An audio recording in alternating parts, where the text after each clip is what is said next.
Всем здравствуйте! С вами Людмила и рубрика «Записки агронома». Сейчас мы находимся на поле льна. Предшественником у нас здесь была твердая пшеница. Очень много у нас здесь злаковых сорняков. Позавчера мы провели обработку.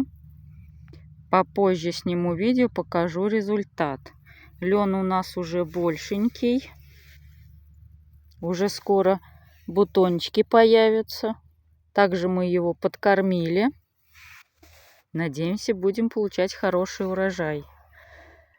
Сегодня у нас вечер. Уже 8:30 где-то примерно. Второе поле. Вон у нас там вдалеке уехал наш Амазон. Он еще пока работает. Ну а мы поедем домой. Всем пока!